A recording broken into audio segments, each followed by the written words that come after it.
I love covering all 32 teams in the NFL, talking about all the moves teams make, and doing film breakdowns to share with you guys. So if you've been subscribed for a while, or maybe you're new to the channel, you might not know that my favorite team is the Detroit Lions, as I was born and raised in Michigan. You wouldn't know this because, frankly, I don't cover them all that much, and typically this is one of the most depressing times of the year surrounding the draft, as I'm left shaking my head as we always seem to mess it up somehow, even with having prime picks year in and year out. As we've had an elite quarterback for so long and only have 2 double-digit winning seasons and 0 playoff wins to show for the entire Stafford era. It's been a losing culture, and it's really hard to be a fan sometimes.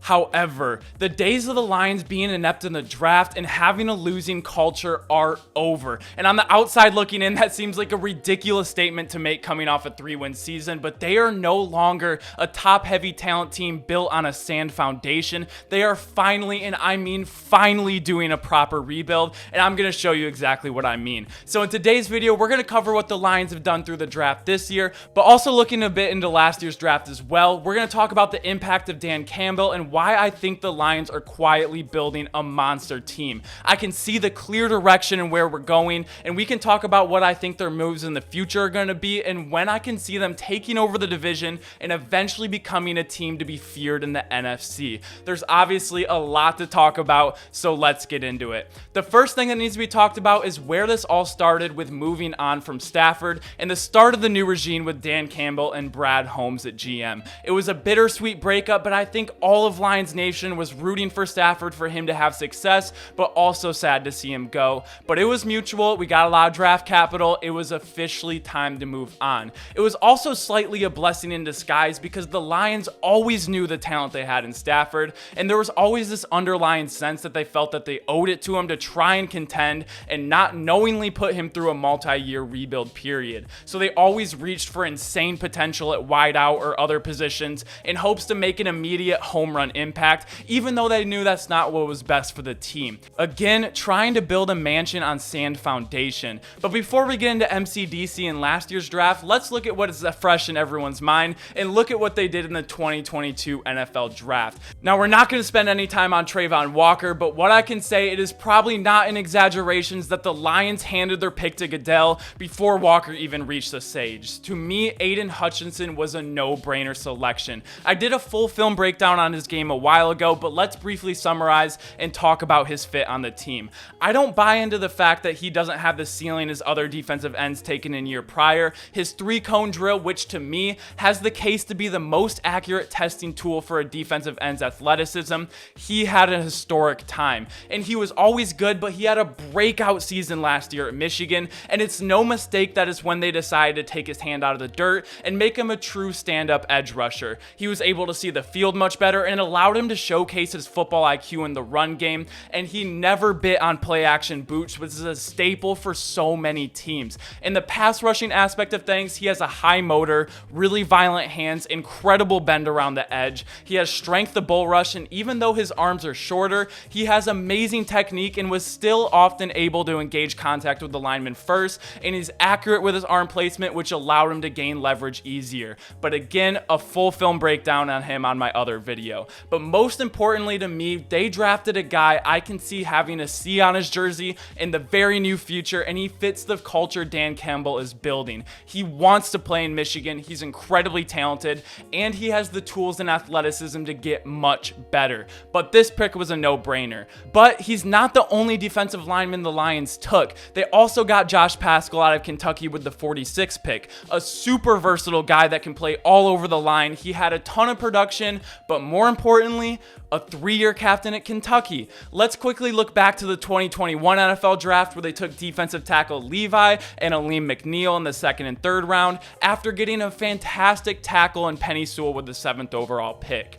Are we seeing a trend here? These are not shiny picks. These past 2 drafts, they are loading up on offensive and defensive line, linebackers, corners, and safeties. The Lions were always weak where it mattered and paid little attention to it, and Brad Holmes has made it a priority to correct this. And quickly looking back to 1 year prior, don't be 100% out on Jeff Okudah yet. His film out of Ohio State was impeccable. Injuries and Matt Patricia has really held his career by the balls so far, so I just had to throw that out there. but they are also taking and hitting huge on receivers like Amon-Ra St. Brown in later rounds. But what I absolutely loved what the Lions did, because it doesn't fit their current plan or what seems obvious to what I've said so far, and I'm not saying their draft board is the same as mine, but my wide receiver 1 was still available at number 12. Coming off an ACL injury, possibly the only reason he wasn't selected with the 8th, 10th, or even 11th pick. Now, I'm not saying it should be illegal for them to draft a receiver or that's not important, because we all know what can change when an offense gets a true number 1. The value is priceless.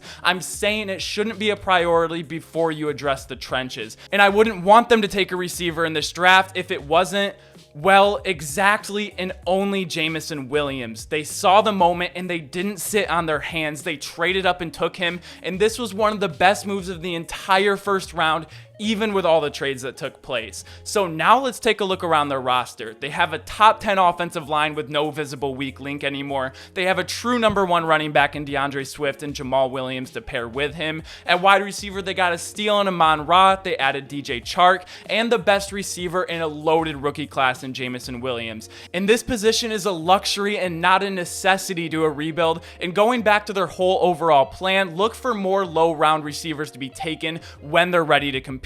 But overall, a much improved wide receiver room to last year. And at tight end, they have TJ Hawkinson, who in my opinion is the 6th best tight end in the entire league. And okay, now let's talk about Jared Goff. The most important position is obviously quarterback, and I am not on the side that Goff is a bad quarterback by any means. He's a good quarterback that can win a lot of games with a lot of talent around him, and even if there's not a lot of talent, he can still individually perform well. But I think I've reached the same conclusions the Rams did last year. He is very good, but looking around the landscape of quarterbacks in the NFL, I don't feel like we could win it all with him. And that's why the Rams traded all of those picks for Stafford. Again, not a knock on Goff, it's just the way it is. So how do they go about this? Personally, if the Lions' pace keeps this up and they continue to build the defense and get more weapons at receiver at all the right times in the draft, and they feel like they're a team ready to go, I really like the idea of getting a veteran quarterback the way things are now. It feels like there's going to be someone every single year that's going to want to be on the move. Russell Wilson left, Matt Ryan left, Deshaun left, Kyler almost left. If it's a guy like this, throw whatever it takes to go get them and let's compete. However, the Washington Commanders were very close to the Lions in their rebuild. Great O-line, insane D-line, good weapons at receiver and running back, overall solid defense. And now they have Wentz and Sam Howell. This is exactly what I wouldn't do. So I'm taking a QB in a draft before someone like Wentz or Baker or Darnold. So I don't see the clear-cut plan yet, but it has to be either a really fucking good veteran quarterback that's going to skyrocket Super Bowl odds like Russ to the Broncos, or a really incredible rookie quarterback. For example, I wouldn't have taken anyone in this year's draft class, maybe outside of Kenny Pickett. But what can absolutely kill this process is going somewhere in between, like the Commanders did on both sides of this. Either on a rookie that the Lions are unsure of and it is an absolute weapon like CJ Stroud, or some average veteran. And I wouldn't mind the quarterback being the last piece of this rebuild, but when they do, I can see them having a roster that's ready to compete with almost any team in the NFC. And people might say, oh, it's not going to matter how good the team gets, it's the same old Lions.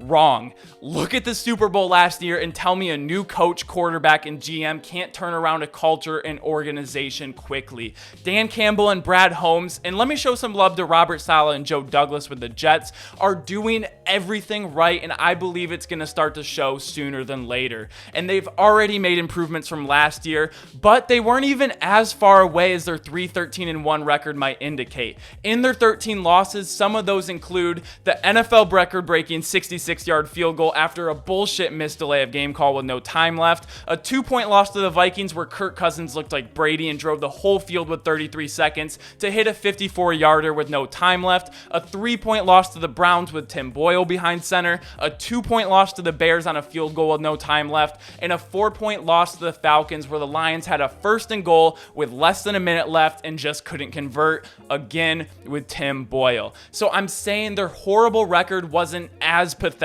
and they were only a couple plays away from being much more respectable. The Lions are in a great spot, and I hate comparing coaches because there's so much that goes into it, but Dan Campbell is similar to Mike Vrabel in the fact that the players respect him. He has a great football mind, and no matter how outmatched they were, or no matter how bad their record was and how bad they were losing, the team fought tooth and nail till the game was over. The emotion after Dan Campbell's first win was legit, and you can get the absolute most out of your team with this type of culture, and it is a culture I will always bet on. And when the talent on the roster starts to increase, the record and success will follow. And this is kind of a broad brush on everything going on in the Lions organization. So if there's an aspect that you specifically want me to cover, I would love to hear it from you guys. But that's what I think. Man, I cannot tell you how good it feels to finally make a video on the Lions. It has really been way too long. But again, I'm going to cover all 32 teams, and I'm going to cover the ones that deserve the attention.